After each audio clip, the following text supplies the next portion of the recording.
Good afternoon, everyone. I'm Susan McGuire, Manager of Professional Development at ACCE, and I am very happy to welcome you to today's webinar, the final webinar in our 2015 Chamber of the Year Award Winner Series. Today we will hear from Candace Boothby, CCE, who is CEO of the Newnan-Coweta, Georgia Chamber of Commerce, and Mark Whitlock, CEO of Coweta County Central Educational Center. Candace and Mark will discuss the CEC and its role in the Chamber's comprehensive healthcare workforce development initiative. The Newnan-Coweta Chamber was the winner of the 2015 Category 1 Chamber of the Year Award. Before I turn the program over to Candace and Mark, we do have a few housekeeping notes. First, attendees are in listen-only mode during the webinar to avoid background noise. Second, we will have time for questions at the end of the webinar.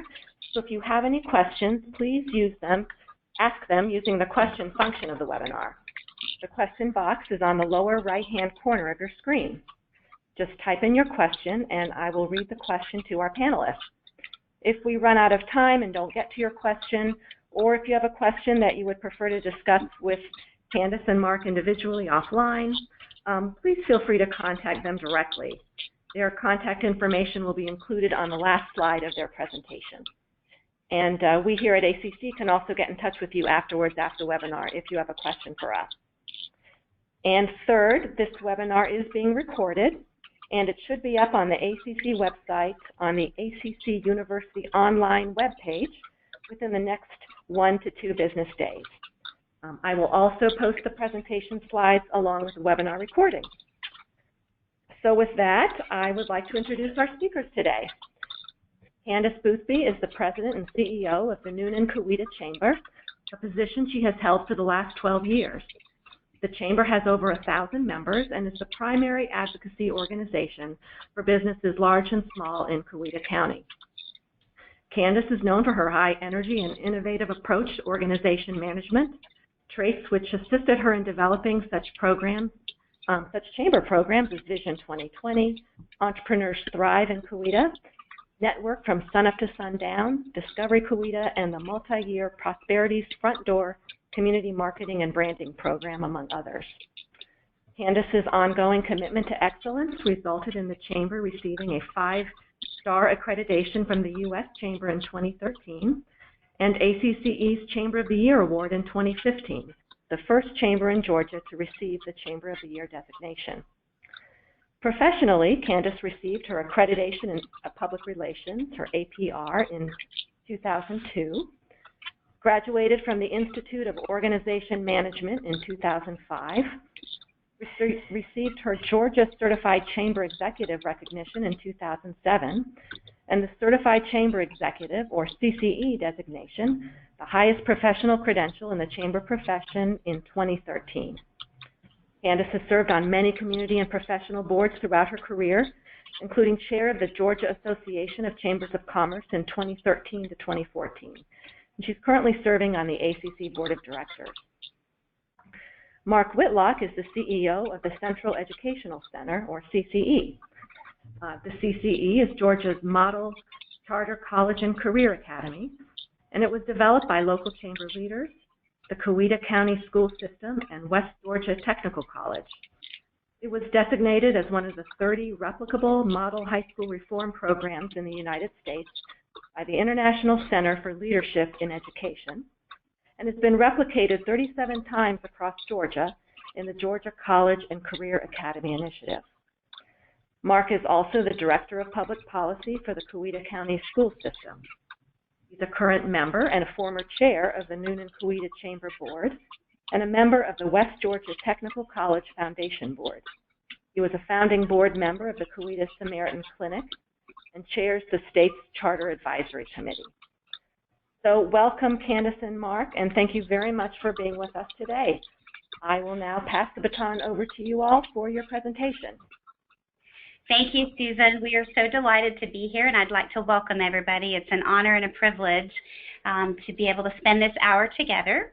Mark and I have looked at the list of those of you that have signed up for the seminar, and it's a fabulous group of people from across the country. I do want to give a shout out to our Georgia chambers that are on the phone, And we are just looking forward to sharing with you for the next few minutes about what we've done here and anything we can do to help you. Afterwards, we're happy to do so.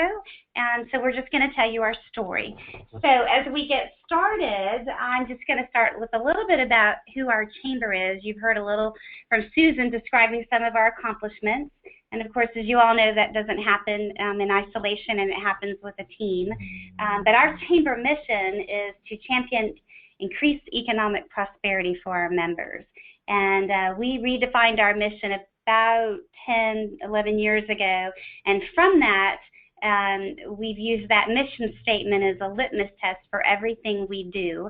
And everything we do must focus around the words economic prosperity. And you're going to hear more about that in the presentation. Mark's mission is to ensure a viable 21st century workforce at CEC, and you will hear more about that as we move down the path as well. There's a couple of words that describe our behaviors and what we've done over the years, and you'll see that on your screen, but our key drivers that have brought us to where we are today and that will continue moving us down our path are mission-driven, needs-driven, alignment, seamless, and integration. And what that means is everything we do must tie back to our core mission, whether it's at the Chamber or at the CEC. We do a lot of surveying. All of the things that we undertake are based on needs, and you're going to hear about that as well. And everything we do, of course, when you are mission-driven and you have needs that are focusing your efforts, means that you're aligned. We do try to create seamlessness in all that we do, again, because everything is aligned. And then we try to integrate as many of our strategies as possible so that one of my favorite sayings is the juice worth the squeeze. And, so if it's not worth the squeeze, if it doesn't tie to the mission, then perhaps we shouldn't be doing it. So these are the core behaviors that we use day to day in everything we do with our chamber and with the CEC. What you see next are our 6 pillars, and I'm going to tell you kind of in a nutshell, our journey and how we got to where we are. Back several years ago, our development authority, probably about 5 years ago, commissioned a community assessment, and from that, the assessment had 9 recommendations. And so our chamber partnered with the Development Authority. The way in which we're structured, and I know the old saying, when you've seen one chamber, you see one chamber, or one community, you see one community. We don't own the economic development function, nor do we own the tourism function, but we collaborate with all of our partners in the community. So when the community assessment was completed, we then partnered with our Development Authority, and we shared those 9 recommendations with our group called the Economic Prosperity Council, which is made up of all the key decision makers in the community, from education to industry to government. And about 6 of those recommendations had to do with community branding, that we needed to have a global visioning statement, that we needed to do some things to brand our community. So we took those recommendations and implemented them. And from those recommendations, after a pretty arduous 1.5-year long process, we birthed what we call our Prosperity's Front Door community-wide branding campaign. And at the time, we thought, gosh, this will be easy, we'll do it for 3 years and then we'll do something else. What we've learned is it's not easy, it's very hard, and if it was easy, everybody would be doing it. And it's not a 3 to 5 year program, it's a long-term, probably 25 to 35 year commitment at that. So once we launched the campaign, the intent was that whether you were talking with someone from the chamber or the development authority or the city, the hospital or whomever, you would see the same messages visually, you would hear the same messages verbally. Everywhere you go, you would get a sense of the same message, so you would know that you were in Coweta County. And there were 6 pillars defined in Prosperity's Front Door. You can see them on the screen. We chose to focus on healthcare initially. We called that, many of you might call it your low-hanging fruit. We called it our fastest horse on the racetrack. And because we had a lot of really exciting things going on in our community. We had a new replacement hospital that opened in the May of 2012. Piedmont Healthcare from Atlanta bought our hospital in 2005 and then opened up the replacement hospital in 2012. 2 months later, we were fortunate to be the site that Cancer Treatment Centers of America chose for their new Southeastern Hospital. So that hospital opened in August of 2012, and then 3 years later, in December, we opened a Health South Rehabilitation Hospital. So in the span of very few years, we went from having our older hospital to having 3 brand new state-of-the-art, distinctly different hospitals, and with that came your medical office buildings, your ancillary services, and all of those types of things. So we started with healthcare, and we knew that there were needs that we would have, and we needed to focus our efforts. One thing I did want to share with you as it relates to alignment is we are very intentional when we do our chamber business plan each year that we do put in that plan the actual strategy that includes the Central Educational Center as well as which pillar that we're working on. So back in 2014 is when we started working on the healthcare piece. We laid the groundwork in 2012 and 13, and then in 2014 you can see the highlighted area where it actually talks about the workforce development issue. So now it gives me great pleasure to introduce to you Mark Whitlock, who I jokingly tell people he's the smartest person I've ever met. And he knows how to measure things better than anybody. He knows how to assess things better than anybody I've met. And so as you can imagine, my go-to person when we have things to do that need measurements or that we just need to think through, I go to Mark. And he was very instrumental in our Chamber of the Year process as well. So Mark is going to share with you the very unique model that is Central Educational Center. Candace, thank you. That's very generous. I appreciate it. And your leadership is what drives us here in Coweta County. Central Educational Center is the first of what has now become about 38 charter college and career academies in the state of Georgia. These are institutions, and you can see from the slide, that are modeled around connecting the regional technical college, the local school district, with the drive of the business community defining what goes on in the programming at the school.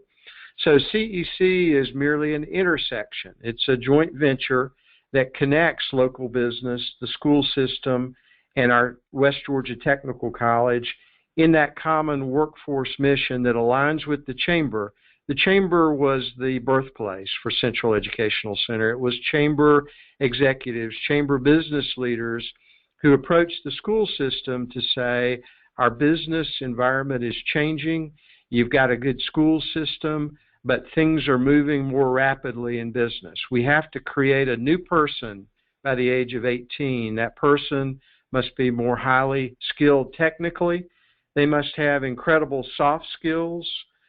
We must have a structure in a school that can guarantee that we can be innovative, that we can get outside of regulatory barriers.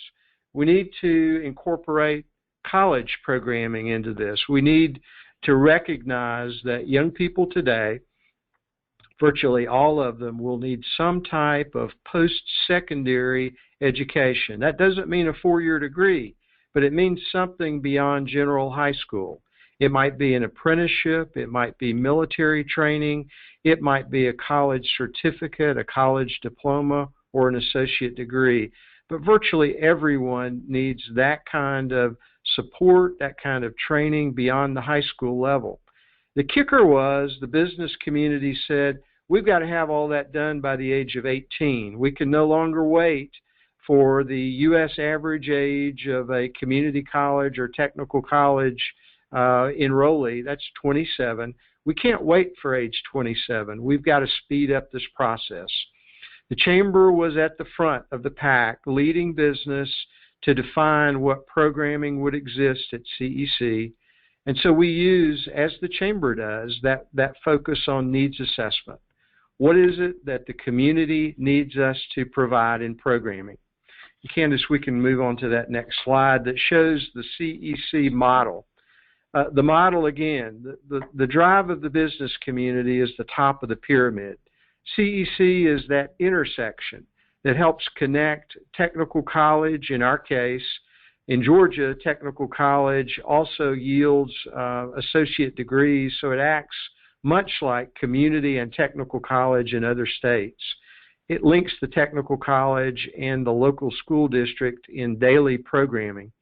We serve at CEC in the course of a year about 1,500 different 8th through 12th graders in our school district. They're not all there at one time. We share enrollment. Students are typically at CEC for half of their school day. They're in their home school the other half. They still graduate from their home high school. They still meet all Georgia requirements for graduation, but they go beyond that to focus on career areas of interest to them. We've got about 21 different career areas, the largest of which is healthcare, because of that focus in this local economy. The ACCE model is something that, again, connects the Chamber and Central Educational Center. It was developed, or in our case, we believe perfected by a group at Harvard University that was led by the psychologist B.F. Skinner. One of his colleagues and proteges, Dr. Joe Harless, lived in this community and helped design CEC, helped incorporate these processes into the lifeblood of the Chamber. ACCE is merely the acronym that talks about analyzing need, designing programming to meet that need, developing the programming, implementing it, and constantly evaluating the success or failure of the programming. You've got a closed loop there. That loop keeps going around and around in an effort at continuous improvement.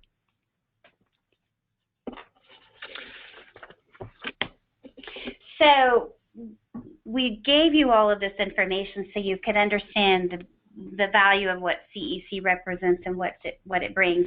Another piece to this is the governance portion. The Chamber actually, as a part of the governance piece, and our Chamber Board, along with our Development Authority Board, actually approves the representation that sits on the CEC Board of Directors. And so it's very intentional who represents which industries. So this slide just gives you an idea of the makeup of the CEC Board and who's involved in the process.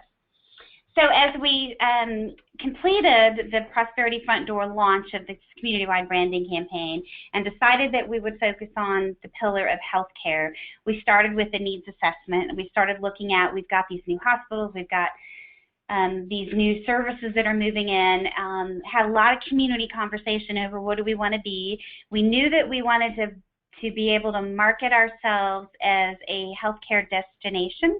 We actually went down the road of should we be a healthcare center of excellence, and we decided no, because we didn't meet the criteria. There are other criteria that makes that a better fit. So we decided a regional healthcare destination is a good fit for Coweta County. And of course, with that, you have the workforce needs, and we recognize that probably one of the greatest gaps that needed to be closed over the next few years and ongoing would be the availability of the workforce, and where were we going to get these folks and what did that look like. And so we knew that with our pillars, both healthcare and education, there would be opportunity and needs for us to lead that conversation. So one of the first things we did through Mark's guidance is we looked at some of the entry-level requirements, and I'm going to let Mark share a little bit about that. Sure. In many healthcare settings, the certified nursing assistant, a national credential, is very often the door opener. So Candace and I looked at grant opportunities that could do a couple of things. They could encourage college completion, and they could encourage focus on areas that were of real economic need in the community. We chose the CNA program, the Certified Nursing Assistant credential, and the certificate programs available through West Georgia Technical College for dual enrolled for high school students to complete while they're in high school. The idea, let's grow the base. Let's grow the foundation for the healthcare workforce of tomorrow by making sure that we have a pull mechanism that increases the attractiveness of a program like CNA and takes away the barriers for so many in our community who could not afford to be in that program. Our state is very generous in dual enrollment. There is no charge to students to be in a dual enrollment program like this nurse aid program that leads to the CNA, the Certified Nursing Assistant. So we created a scholarship program, and it allowed young people to say, yes, I'd like to be in this program. I cannot afford to pay for the national credentialing exam. The Chamber, having received the grant, could disperse that to lots of students, and we could grow the foundational workforce pillar in healthcare in our community. It worked very well. The CNA program, the nurse aid program at West Georgia Technical College has dramatically grown, more than doubled since we started this grant effort. With Candace's leadership, post-grant, we've now found chamber investors who seed the dollars that continue to support the scholarships that pay for this national credential once a high school student has completed the college programming and earned the right to sit for the national credential. And one thing that's interesting to know about this, and Mark, I don't know how many there are, but because of the way that not just this program is structured, but the partnership with the state of Georgia, we have numerous students that are still in high school who have completed their college portion through the dual enrolled program that are certified nursing assistants. Right. I hired an intern last summer, actually crazily did 11 interns last summer. I don't know what I was thinking. But one of them was a recently certified nurse assistant who had been one of our scholarship recipients, and she had yet to graduate high school. And that's the beauty of what's happening in this program. So when you look at, well, where do you go next? What happens beyond that? We formed a steering committee. It was our healthcare steering committee, and it was made up of the CEOs of our hospitals, of Mark with the Central Educational Center, several of our key leaders throughout the community. And while at first we thought we should tell our story beyond the borders of Coweta, we realized that we needed to tell the story internally first while we were doing it externally. So we decided to produce a healthcare annual report, and that we would put it in the hands of our realtors, our bankers, our development authority, our city, pretty much anybody that was in charge of telling the Coweta story as a part of their day-to-day job. And so the screen that you see now is the cover of our healthcare annual report. It's actually been updated twice. We started with our 3 hospitals, and then we expanded it last fall to include our Coweta Samaritan Clinic, and we had an additional rehab facility that had opened the year prior, and we included them as well. We did a launch reception to put it in the hands. People can order these. We didn't actually print a whole lot of them. We figured, you know, you can send these out electronically, and they have page-turning capabilities. But it's a wonderful tool that tells our story. I don't know, Mark, if you want to say something about that piece. Yeah, I think that piece is critical for the community that we're in. Rapid change in Coweta County over the last few decades. We became one of the fastest growing counties in the nation. Geographically, we're very large, as big, for comparison's sake, if you're aware of a county called Gwinnett in the northern part of metro Atlanta that has 800,000 or so people. We're larger than Gwinnett County geographically.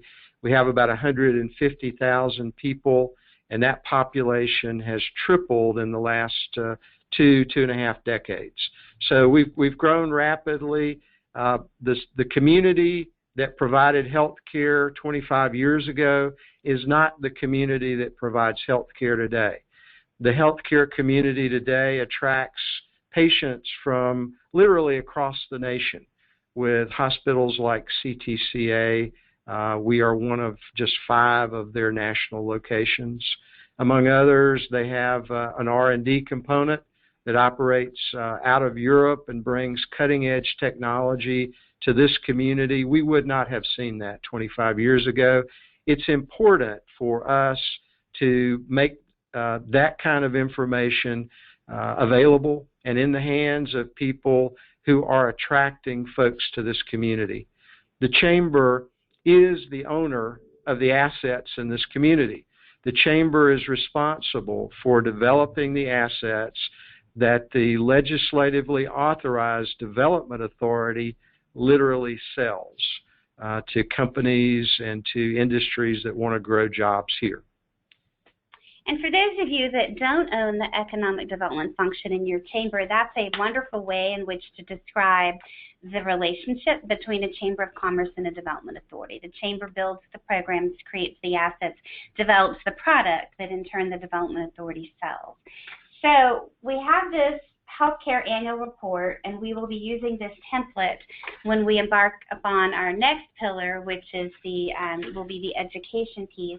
And we've actually started on that piece. So we thought we'd take this opportunity to give you a little glimpse into the what next and where are we going. We're still actively working our healthcare piece on a day-to-day basis.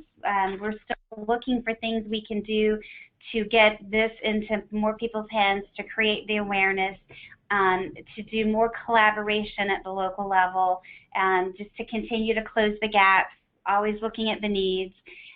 But we've got that pillar up and running, and so now we've shifted our focus to the education pillar. And this is something we are super excited about that we're going to share. So here you see our 2016 business plan, and you'll see that we have the workforce development piece is focused on what's called the German apprenticeship model, or the work-based apprenticeship model. And I'm going to let Mark talk about this. We just had a ceremony with the Lieutenant Governor last week, and we have just officially signed the agreement between our community, the state of Georgia, and the German American Chamber, and I'm going to let Mark tell you about this. Yeah, the Lieutenant Governor of Georgia was here on Monday to formalize an agreement that created the Georgia Consortium for Advanced Technical Training. That's a group of local companies and other stakeholders, including the Chamber, who've been partnering together during the last 18 months to do the following.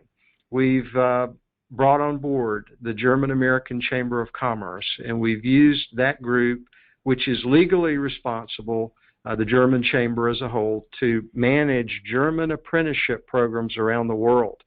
Germany, as you know, is the home of apprenticeship. Their economic success with apprenticeship, well known.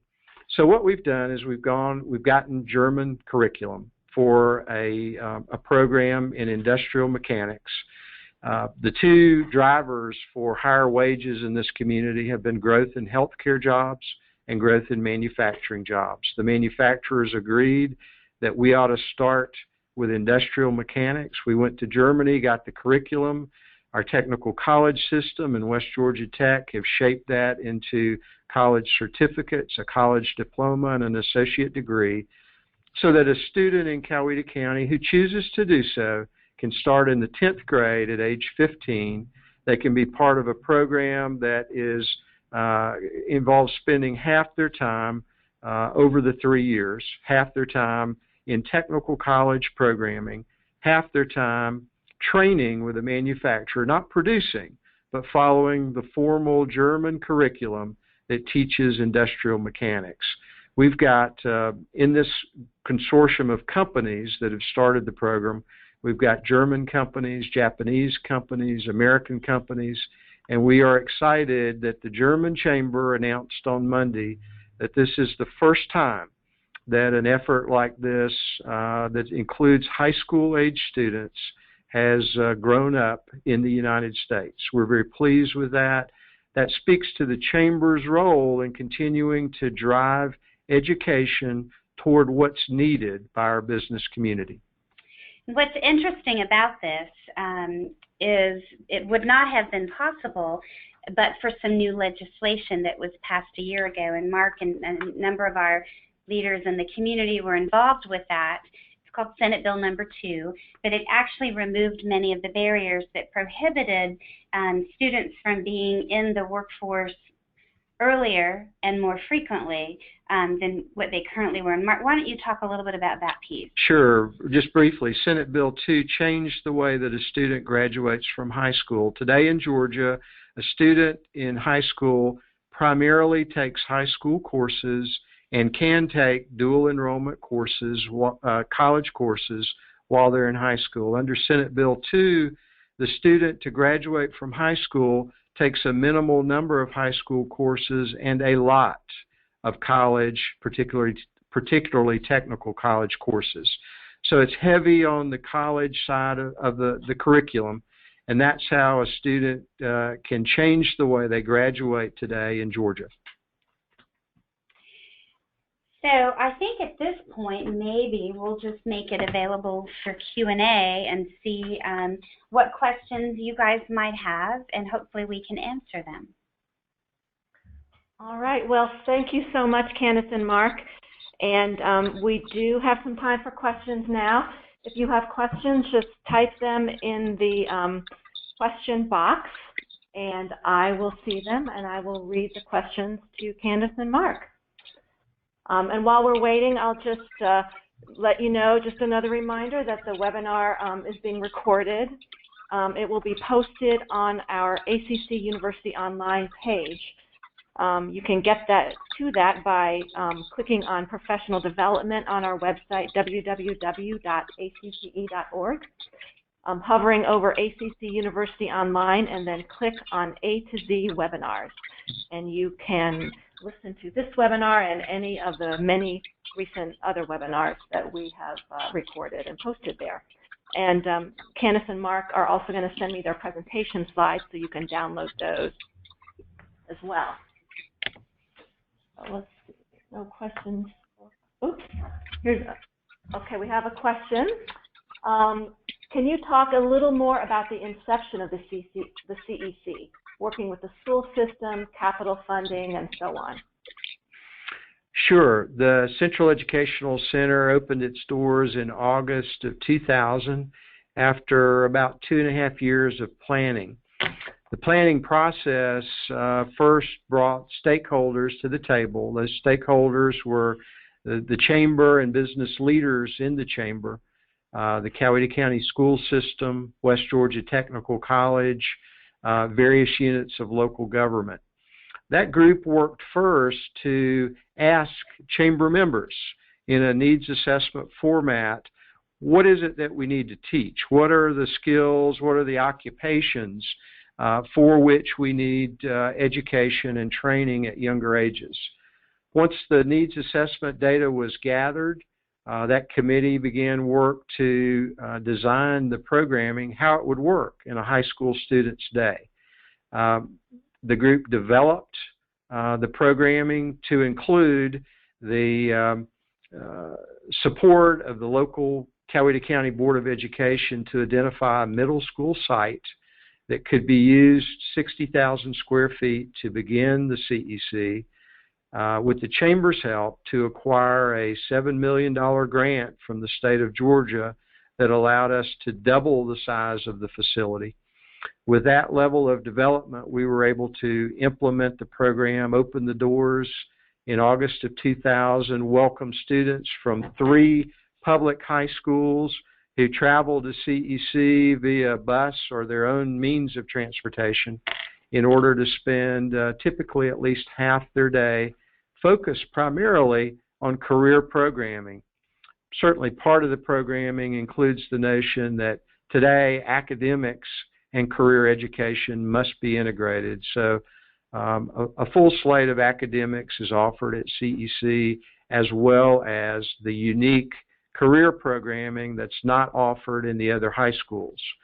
For the Coweta County school system, this became, first of all, a way to enhance career programming. Second, it became a cost saver, since there's no way that some of that unique and very expensive programming could be duplicated. It's relatively easy to transport students. It's relatively difficult to find the career educators, the equipment and the space at every high school to do every program. So with a centralized location, we were able also to bring in West Georgia Technical College to enhance that programming, so that a student could gain access to career programs not available at the high school level, that certainly are in demand by employers. Again, we serve about 1,500 different 8th through 12th graders annually. About 1 out of every 2 Coweta County high school students, and there are about 7,000 high school students in Coweta County, about 1 out of 2, by the time they graduate, will have been a part of programming at Central Educational Center.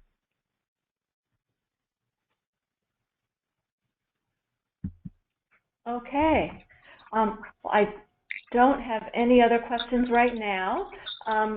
Candace and Mark, do you have any final words or anything you want to mention before we sign off?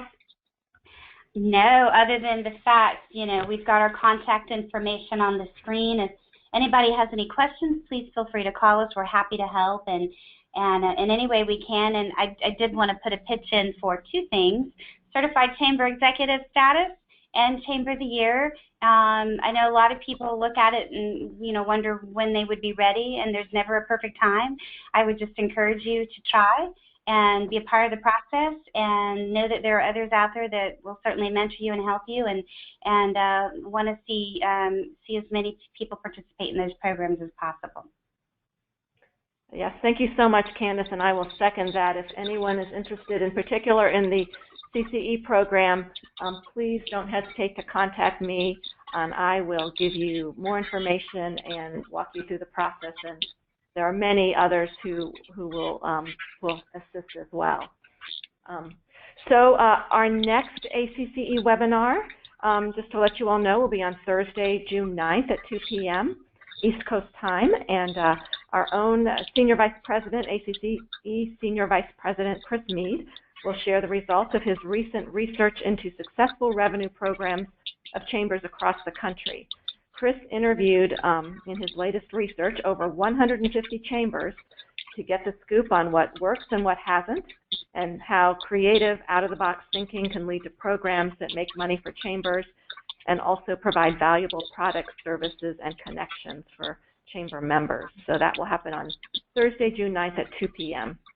And then finally, remember that, speaking of CCE, you will all get 1 CCE credit for participating in this webinar, as you do for all ACC University webinars.